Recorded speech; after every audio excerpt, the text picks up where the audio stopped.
कहानी की शुरुआत में हम केट नाम की एक इंग्लिश टीचर को क्लास में बच्चों को पढ़ाता हुआ देखते हैं। तभी वो देखती है कि एक बच्चा छुपकर एक कॉमिक बुक पढ़ रहा है, जिस पर केट उस बच्चे को वो कॉमिक सबके सामने पढ़ने को कहती है। और जब वो बच्चा कॉमिक पढ़ना शुरू करता है तो केट को भी उस कॉमिक में इंटरेस्ट आ जाता है। लेकिन तभी प्रिंसिपल क्लास में आकर उन सबको देख लेते हैं। वो केट को उनके ऑफिस में आने को कहते हैं। ऑफिस में जाने के बाद प्रिंसिपल इनडायरेक्टली केट को बोलते हैं कि मुझे लगता है अब तुम्हें जॉब छोड़ देनी चाहिए। वहीं दूसरी तरफ हम मैगन नाम की एक लड़की को देखते हैं जो एक सेल्स गर्ल थी। वो एक कंपनी में कॉस्मेटिक प्रोडक्ट्स बेचने के लिए आई हुई थी, लेकिन उस कंपनी को मैगन के कॉस्मेटिक प्रोडक्ट्स अच्छे नहीं लगते, जिससे वो उन कॉस्मेटिक प्रोडक्ट्स को नहीं बेच पाती और गुस्से में वहाँ से बाहर जाने लगती है। जब वो कंपनी से बाहर आती है तो देखती है कि एक पुलिस वाला उसकी कार को पुलिस स्टेशन ले जा रहा है, क्योंकि मैगन ने अपनी कार को नो पार्किंग एरिया में खड़ा किया हुआ था। वहीं स्कूल के बाद केट जब घर वापस आती है तो हमें पता चलता है कि केट और मैगन दोनों बेस्ट फ्रेंड्स हैं जो साथ ही में रहती थी। अब मैगन का आज का दिन पूरा वेस्ट चला गया था, इसलिए वो थोड़ा रिलैक्स फील करने के लिए डांस कर रही थी और केट को भी अपने साथ डांस करने को कहती है। तभी मैगन केट को बताती है कि आज उसका पूरा दिन वेस्ट चला गया, क्योंकि उससे एक सिंगल प्रोडक्ट भी नहीं बिक पाया और साथ ही उसकी कार को नो पार्किंग एरिया से पुलिस ने उठा लिया। यहाँ पर केट भी उसको बताती है कि प्रिंसिपल ने भी उसे नौकरी छोड़ने के लिए कहा है। वेल, नेक्स्ट डे मैगन केट को सुबह 4 बजे ही जगा देती है और उसको कहती है कि उन्हें कहीं जाना है।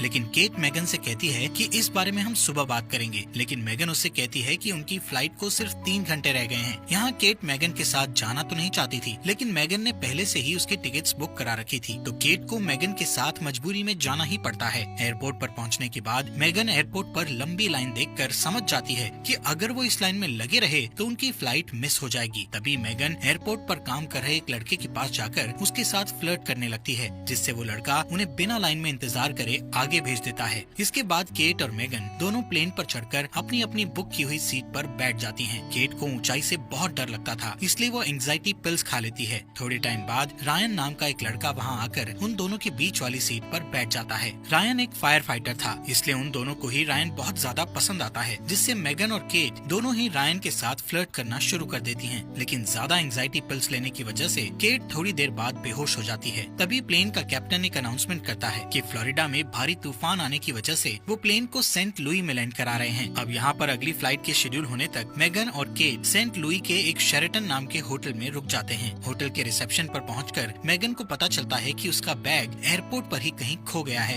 इस बात से वो अपसेट हो जाती है। फिर भी वो दोनों अपने रूम में जाने के लिए लिफ्ट में चढ़ने लगती हैं कि तभी वहाँ उन्हें रायन मिलता है। रायन के पूछने पर मैगन उसे बताती है कि हम यहाँ पर अपनी फ्रेंड की शादी के लिए आई हैं। साथ ही वो रायन से भी पूछती हैं कि तुम यहाँ पर क्यों आए हो, जिस पर रायन उन्हें बताता है कि वो भी शादी में कुछ दिन बाकी होने की वजह से वहाँ पर रुका हुआ है। यहाँ पर रायन उन दोनों से शाम को उसके साथ ड्रिंक पर चलने के लिए पूछता है, जिसके लिए वो दोनों हाँ कर देती हैं। अपने रूम में पहुँचने पर मैगन केट से कहती है कि मेरा बैग एयरपोर्ट पर रह गया है, इसलिए मेरे पास अब शाम को पहनने के लिए कुछ भी नहीं है, तो क्या तुम अपनी ड्रेस मुझे दे सकती हो। केट उसे ये कहते हुए मना कर देती है कि मेरे पास भी सिर्फ एक ही ड्रेस है। शाम को केट मैगन को बिना बताए रायन से मिलने अकेले ही चली जाती है। रायन केट से मैगन के बारे में पूछता है। केट उसे कहती है कि मुझे नहीं पता मैगन क्यों नहीं आई। यहाँ पर वो दोनों बात कर ही रहे थे कि तभी रायन मैगन को आते हुए देखता है। मैगन एक ट्रेडिशनल ड्रेस पहनकर आ रही थी। रायन मैगन को इंडियन ड्रेस में देखकर सरप्राइज्ड हो जाता है, क्योंकि इंडियन ड्रेस में वो बहुत ही ज्यादा खूबसूरत लग रही थी। तभी वो न्यूज में देखते हैं कि फ्लोरिडा में तूफान और भी ज्यादा भयानक हो गया है, जिससे उनकी फ्लाइट और भी ज्यादा लेट कर दी गई है। इस न्यूज को सुनकर रायन बहुत परेशान हो जाता है। अब रायन को थोड़ा रिलैक्स फील कराने के लिए केट और मैगन उसके सामने डांस करती हैं, लेकिन डांस करते वक्त मैगन बहुत एक्साइटेड हो चुकी थी, जिससे उसकी ड्रेस नीचे गिर जाती है। इसके बाद वो तीनों वहाँ से होटल वापस जाते हैं। अपने रूम में जाते वक्त मैगन केट से लड़ने लग जाती है कि तुम रायन से मिलने अकेले क्यों चली गई थी, क्योंकि वो दोनों ही रायन को पसंद करती थी। अगले दिन मैगन रायन से कहती है कि हम तीनों को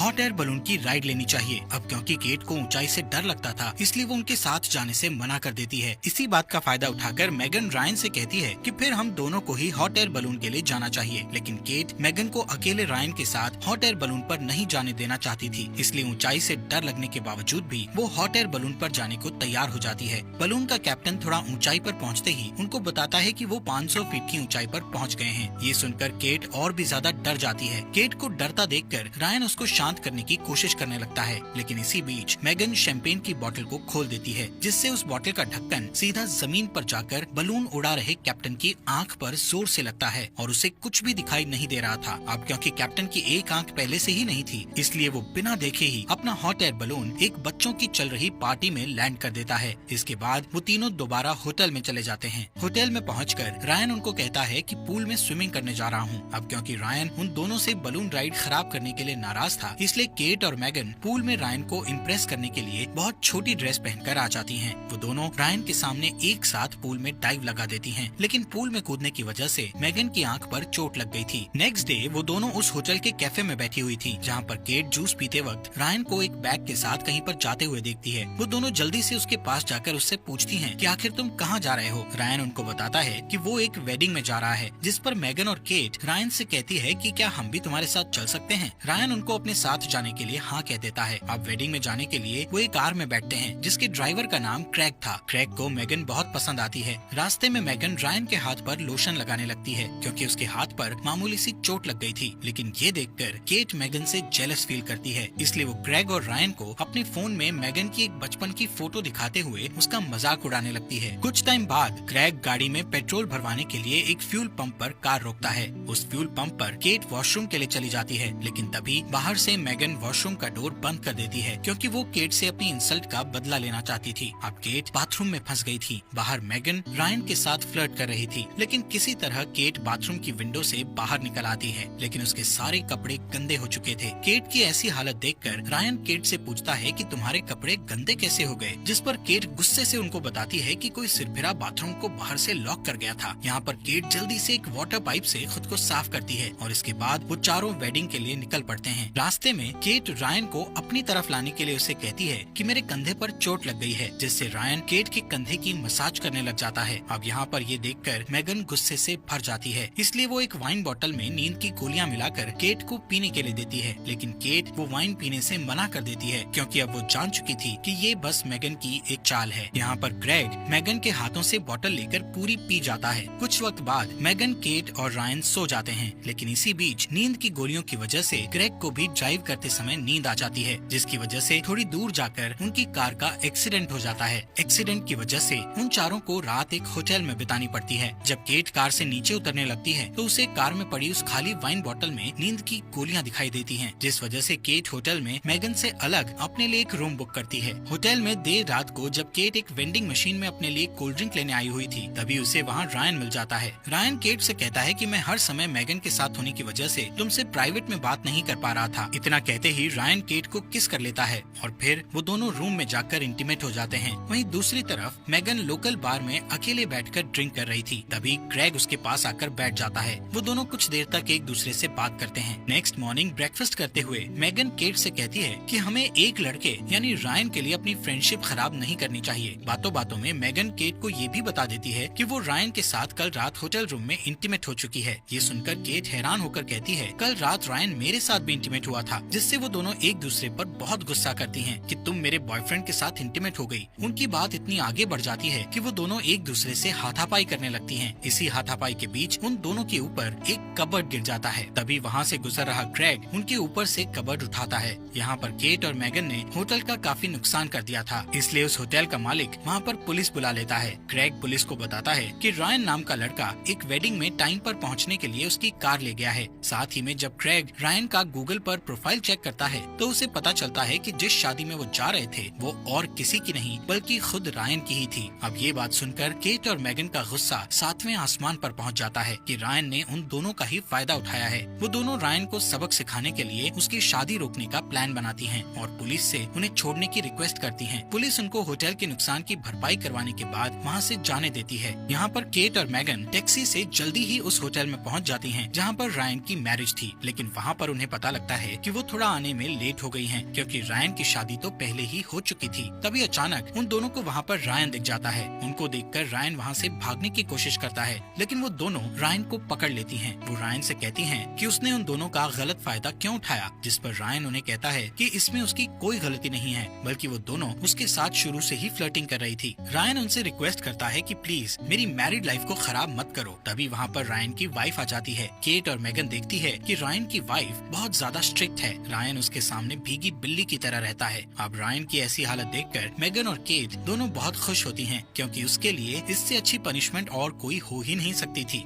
इसके बाद मैगन और केट एयरपोर्ट के लिए निकल जाती हैं। एयरपोर्ट पर उन्हें पता चलता है कि उनकी फ्लाइट 4 घंटे लेट है, जिससे मैगन क्रेग से मिलने उसकी शॉप पर चली जाती है, जहाँ पर वो क्रेग से थोड़ी बातें करती है। है और वहाँ से जाने से पहले मेगन क्रेग को किस करती है। इसके बाद वो एयरपोर्ट जाकर केट से कहती है कि शायद अब हमें एक साथ नहीं रहना चाहिए। केट भी उसे कहती है कि मुझे लगता है तुम ठीक कह रही हो। अब वापस आने के बाद केट दोबारा स्कूल में जाकर प्रिंसिपल को कहती है कि अब वो अपनी जॉब नहीं छोड़ेगी। ये सुनकर प्रिंसिपल उसे खुशी से कहता है कि मुझे लगता है तुम स्कूल की वॉलीबॉल टीम की कोच बहुत अच्छी बन सकती हो, जिसके लिए केट भी हाँ कर देती है। वहीं मेगन क्रेग के साथ शादी करके रिलेशनशिप में आ गई थी।